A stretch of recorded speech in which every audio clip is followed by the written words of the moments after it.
What's up les boys? Est-ce qu'on se retrouverait pas pour un nouvel épisode de Solopreneur Story en détente, à savoir donner la voix à des gens qui sont sortis de la matrice et qui ont réussi à briser cette espèce de temporalité de gagner de l'argent versus du temps. Nous, on gagne notre argent et on n'en branle pas une.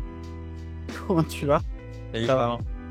Merci d'être sur la chaîne. Dans un moment, je vais te donner la parole, mais avant ça, pense bien à t'abonner et à surtout activer la petite cloche pour ne pas rater les dernières pépites que je vais te poster par rapport à justement le fait de lancer ton solo business et de gagner ta liberté. On commence tout de suite, on rentre dans le vif du sujet. Qui es-tu et que fais-tu? Salut, alors je m'appelle Baptiste.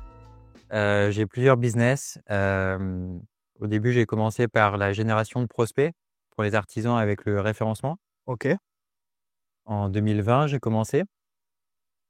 Et puis là, depuis septembre 2024, donc c'est très récent, j'ai lancé en fait mon service de site internet, création de site internet et coaching business. Ok, d'accord.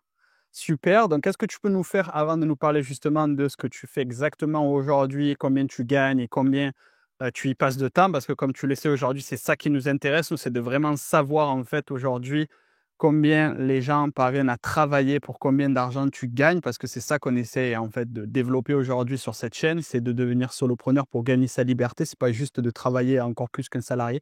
Donc, avant qu'on rentre dans le sujet et avant qu'on rentre dans le détail, est-ce que tu peux nous faire un petit background d'où tu pars? Qu'est-ce que tu as fait avant? Très rapidement, les études par lesquelles tu es passé. Est-ce que tu as déjà été salarié?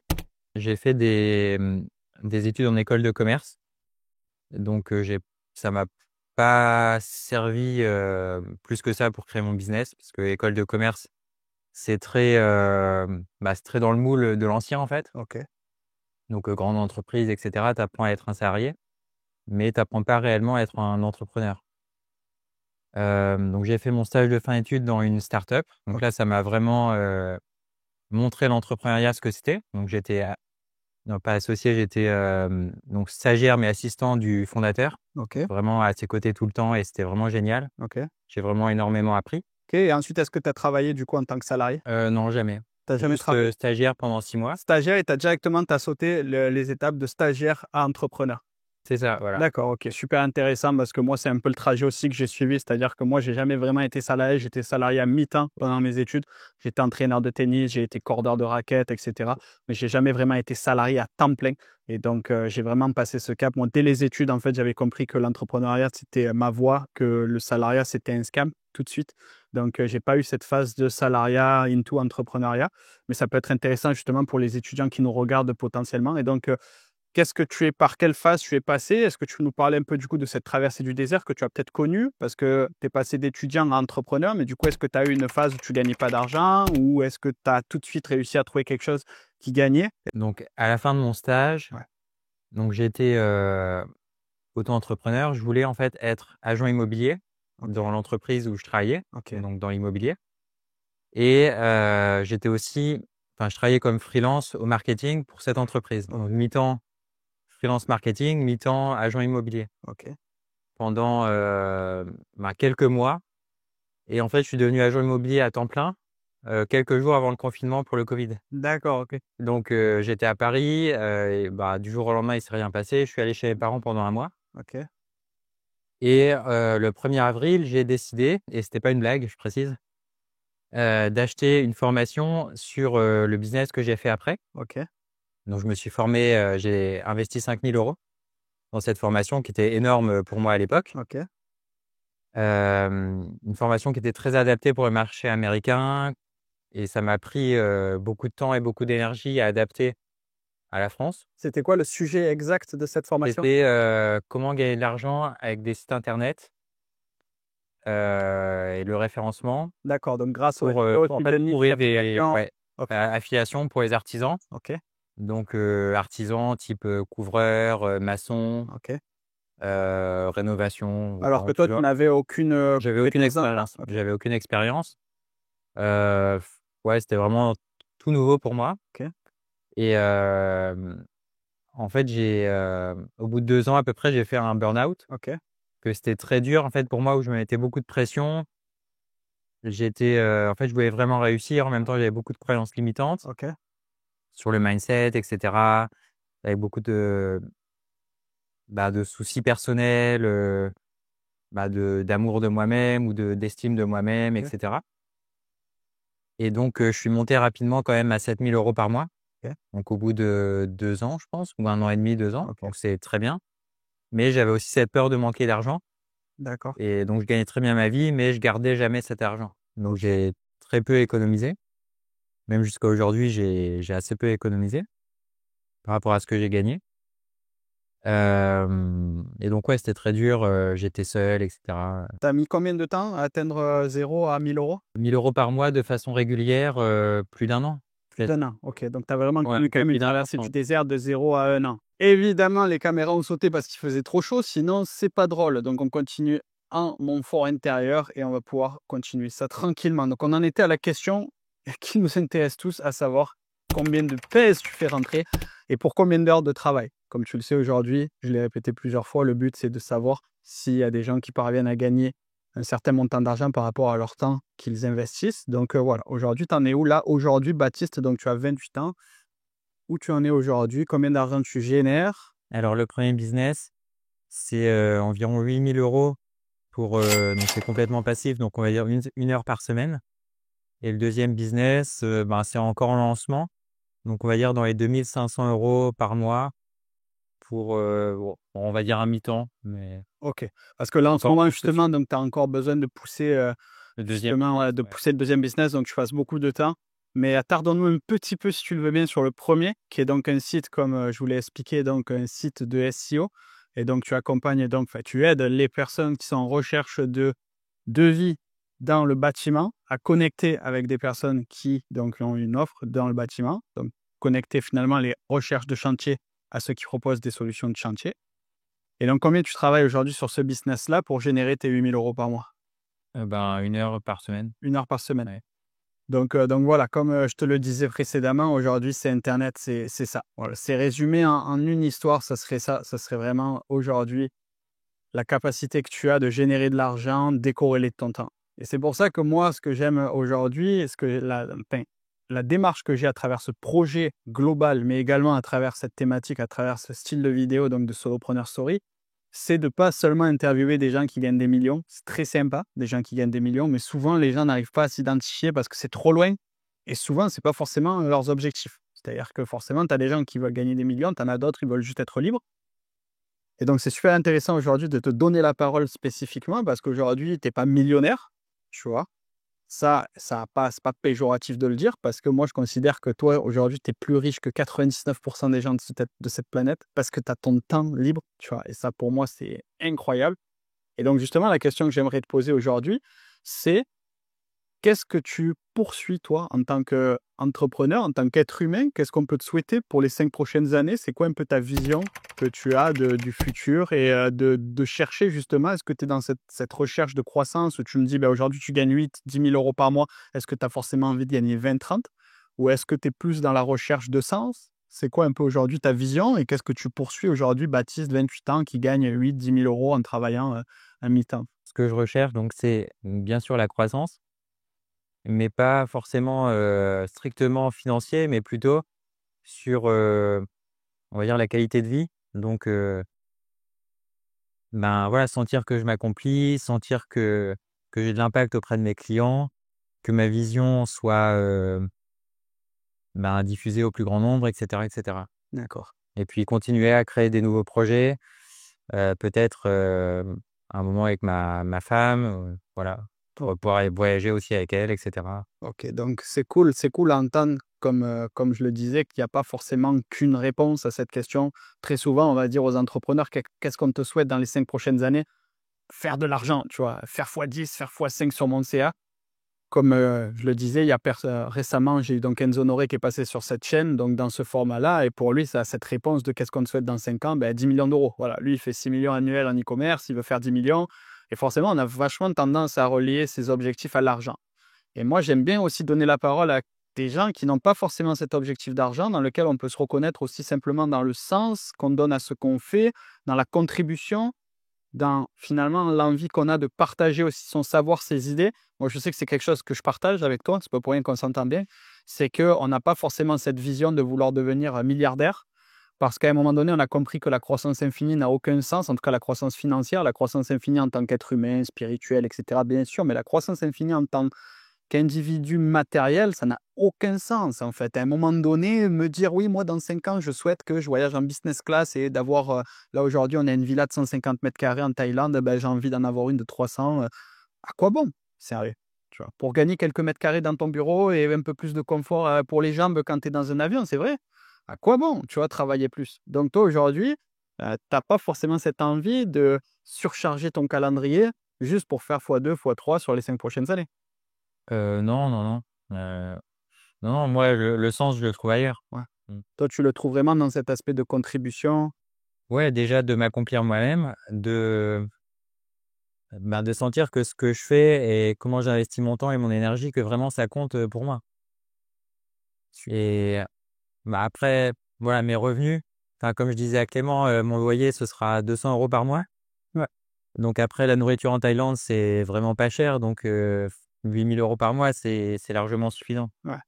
Du coup, petite question qui me vient comme ça en l'idée, mais du coup, tu fais quoi de cet extra que tu conserves? Est-ce que tu as déjà une stratégie d'investissement? Comment tu conserves aujourd'hui? Alors, Ok. pour l'instant, Tu relis. je me fais coacher, donc c'est assez, Donc, tu réinvestis dans ta ouais, croissance entrepreneuriale pour j'investis dans mon coaching, dans ta croissance personnelle et voilà, entrepreneuriale. personnel et entrepreneurial. Et puis après, je sais pas encore, je pense que je vais sûrement investir dans l'immobilier. OK. Heu, Oui, c'est ça, tu me Parce disais que tu que réfléchissais potentiellement à acheter une maison ici, et cetera. voilà, Ouais. voilà, en fonction Mais des opportunités, en fait. et ça, c'est encore une super leçon, je pense, tu vois? C'est pas une question que j'ai l'habitude de poser: «Qu'est-ce que tu fais de ton argent?» mais là, vu que tu l'as énoncé, c'est vrai que ça me paraissait, être un bon delta entre l'argent que tu dépenses ici à Chiang Mai, qui est une ville qui est pas chère, super qualité de vie Ça, mais sans vie et privée. c'est ça et à côté de ça, tu gagnes quand même pas mal et c'est intéressant parce que je pense qu'il y a vraiment quelque chose sur lequel on peut rebondir, c'est que tout l'argent que tu gagnes au départ, dans tes premières années entrepreneuriales, c'est une grossière erreur que j'ai commise de tout investir déjà en bourse ou en immobilier ou voire même le dépenser encore pire. Parce qu'au début, quand tu as du succès, quand tu as de la traction en business, tu dois justement réinvestir en toi et dans ton business pour continuer cette croissance, la stabiliser, la consolider. Et ensuite vient l'étape où tu vas commencer à te diversifier en tant que revenu, etc., en tant qu'investissement. Mais ça, ta réponse, elle est pertinente parce que beaucoup de gens pensent que ah, ça y est, tu gagnes 3 000 € par mois grâce à l'e-commerce ou grâce au SEO. C'est bon, allez, je vais commencer à mettre en bourse, je vais commencer à mettre en crypto. Non, non, frérot, je te le dis, c'est une erreur de faire ça. En fait, vraiment, c'est une grossière erreur. Je te parle même pas de celui qui les brûle, mais celui qui les conserve juste pour les conserver, les mettre sur un véhicule à 5% par an, ça n'a aucun sens. Au début, quand tu gagnes de l'argent, conserve une large partie de ce que tu gagnes, ça c'est la base. Mais surtout, pense à réinvestir dans ton business. Réalloue tes actifs dans ton business, dans ta croissance et va chercher des chiffres au début. Va surtout consolider tes acquis. Parce que parfois, tu as des gens qui montent très fort, et j'ai des exemples tout le tour du ventre, y compris le mien, où en 2017, je passe de fin d'étudiant à entrepreneur sur Internet. Je fais mes premiers 5 000 € par mois en 2017. Et en 2018, j'ai floppé, tu vois, parce que bah, j'avais rien consolidé, en fait, tu vois, et je me suis vu trop beau, j'ai eu la grosse tête, et bref, derrière, il y a eu une redescente qui a été assez rêche. Donc voilà, je conseille de faire comme Baptiste, honnêtement, quand au début, tu gagnes tes premiers revenus, et même au bout des premières années, ouais, réinvestis dans ton business. Donc aujourd'hui, justement, à quelqu'un qui gagnerait ses premiers milliers d'euros sur Internet, voire même quelqu'un qui serait débutant, mais dans tous les cas, je pense que ta réponse sera similaire, quel serait ton meilleur conseil, the one, que tu donnerais à quelqu'un qui serait sur le point de se lancer ou dans cette traversée du désert de commencer à gagner ton argent sans avoir vraiment consolidé quelque chose? Qu'est-ce que tu lui conseillerais? Ouais. Alors, pour moi, le succès entrepreneurial, il y a 2 piliers essentiels. Donc le premier, c'est ce dont on parle le plus souvent, c'est de se former aux stratégies. Donc par exemple, comment vendre, comment communiquer, comment faire grossir, son business, et cetera. Mais le deuxième pilier qui est très important aussi, et ça rejoint ce que disait Clément, c'est en fait au niveau de ton en fait au niveau de sa croissance personnelle, le mindset. Comment faire pour, ne pas en fait s'auto-saboter dans son succès, pour un succès durable. Donc comment, traverser ses peurs, par exemple la peur d'échouer, la peur de réussir, la peur de ne pas, d'attirer des haters par exemple sur ses vidéos comme on disait, tout à l'heure. Tout ça, en fait, c'est des peurs de l'entrepreneur, là aussi la solitude de l'entrepreneur au départ. Ça, c'est vraiment important de travailler sur soi. Et justement, c'est pour ça que, en fait, c'est sur ça que sont basés mes coachings business, donc vraiment sur le subconscient, et c'est aussi là-dessus que m'accompagne ma coach. Euh, donc vraiment faire attention, en fait, de travailler sur les deux piliers en même temps. C'est-à-dire que plus on croit au niveau des stratégies et qu'on va encaisser du chiffre d'affaires, et plus aussi travailler sur soi, faire une introspection, réfléchir à comment on pourrait s'auto-saboter et quels sont ses freins personnels pour un succès durable dans le temps, Totalement. sans burn-out. Ouais, ok. Ouais, ok, super conseil. Ouais. Pour résumer un peu ce que tu dis, c'est surtout de ne pas négliger la croissance personnelle, d'investir en soi, Ouais. c'est-à-dire de voir s'il n'y en a pas des blocages par Des rapport peurs, à nos finances des personnelles, croyances limitantes. des croyances limitantes par rapport à l'argent. Je pense qu'aujourd'hui, énormément de gens pensent à tort qu'il leur manque un secret technique et donc ils vont Et investir alors dans que une tout est formation. sur GPT, YouTube. C'est ça, aujourd'hui, c'est très accessible. Le savoir est très accessible, que ce soit sur YouTube, sur ChatGPT avec l'IA. Aujourd'hui, tu as des IA qui te créent un site en un claquement de doigts. Tu peux acheter des formations complètes sur Udemy à 5 $ qui vont t'apprendre tout, qui vont t'apprendre le métier pour faire ce que tu fais aujourd'hui, c'est-à-dire faire des sites SEO de référencement pour faire de l'affiliation, de l'e-commerce. Tu peux tout apprendre sur Internet, même gratuitement. Mais par contre, est-ce que tu t'es engagé? Est-ce que tu as pris la décision? Est-ce que tu es courageux? Est-ce que tu n'as pas de crainte? Est-ce que tu as confiance en toi? Est-ce que tu n'as pas de croyances limitantes par rapport à l'argent? Et ça, très souvent, tu vas le résoudre en investissant en toi, dans un accompagnement, dans un coach. On le voit par exemple, moi qui est un gros fan de sport de raquette, tennis en particulier. Les gens qui veulent monter, il leur faut des coachs. Il leur faut des coachs à tous les étages. Un coach en développement physique, un coach en tennis, un coach mental. Et en fait, pourquoi? Parce qu'un coach n'a pas que pour raison de simplement te dire quoi faire. Il a surtout raison de t'observer et de dire là, ça va pas. Tu vois. Là, ton coup droit, il n'est pas bon. Là, ton mental, il n'est pas bon. Là, tu as un gros problème au niveau finances personnelles. Tu n'arrives même pas, tu as peur de regarder ton bilan en finance, tu as peur de regarder ton relevé bancaire et tu veux devenir entrepreneur. Mais vraiment, j'ai eu ce cas-là. J'ai eu des gens au téléphone qui me disent je ne sais pas si je suis en positif ou en négatif à la fin du mois parce que j'ai peur de regarder mon relevé bancaire. Qu'est-ce que tu veux que je t'oriente derrière? Qu'est-ce que tu veux que je te dise de faire en tant qu'entrepreneur si tu n'es même pas capable de faire ton bilan finance personnel? Tu vois, c'est un truc de fou. Donc bref, je pense que c'est un très, très bon conseil sur lequel, encore une fois, j'appuie fortement. C'est sur le fait de se faire accompagner, pas forcément par des trucs à 10 000 €, tu vois, mais de se faire accompagner dans le sens de faire une démarche personnelle où on sent qu'on est perfectible et qu'on a besoin du regard de quelqu'un d'autre, de quelqu'un qui a de l'expérience, qui a déjà fait le chemin que tu t'apprêtes à faire et qui peut te dire, OK, là, fais gaffe, il y a tel piège. Là, selon comment tu réagis, je pense que tu as tel retard, tu as telle chose à améliorer. Et ça, c'est véritablement, je pense, le conseil en or qui peut faire que tu avances. Tu vois, au précédent Solopreneur Story que je te mets au-dessus, que tu peux regarder par rapport à Enzo, son conseil était très technique. Tu sais, c'était son conseil, lui, d'Enzo, c'était vraiment choisis une compétence, forme-toi dans cette compétence, puis vends-la aux autres, puis ensuite lance un business avec cette compétence, qui est un très bon conseil technique que je Très donne bien, oui. à tout le Mais monde. tout le monde Mais penserait à ce conseil-là. voilà. Mais par contre, ce conseil-là, de se dire oui, je développe une compétence et je la vends, d'accord. Mais attention, parce que oui, même si demain tu deviens copywriter, est-ce que tu auras le courage au téléphone de dire bon frérot, mon copywriting, là, c'est 2 000 €. Tu vois. Est-ce que tu auras le courage, est-ce que tu auras les croyances nécessaires pour te vendre 2 000 €, tu vois?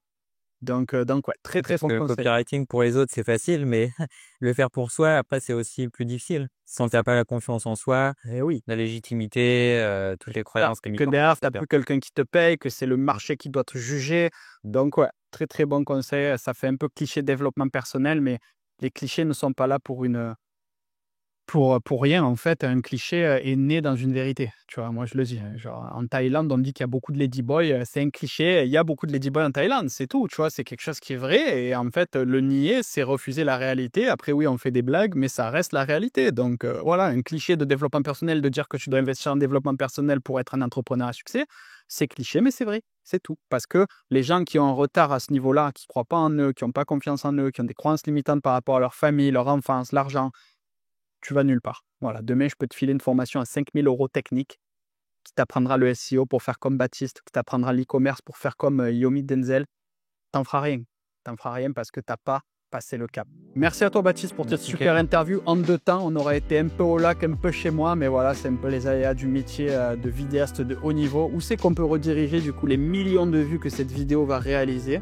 Oui, alors sur Facebook, donc mon nom c'est Baptiste Excelsia. Et donc vous pouvez retrouver justement les formations qui allient stratégie concrète et mindset. Donc travail sur le mindset et le subconscient pour les entrepreneurs débutants qui veulent se lancer. Super, je mets le lien dans la description. N'hésite pas à aller checker et à donner de la force. Et puis je te retrouve du coup dans un nouvel épisode de Solopreneur Story ASAP. N'hésite pas à t'abonner pour ne pas le rater. Tu connais. Et c'était Clément et Baptiste. On te dit à très bientôt. Ciao.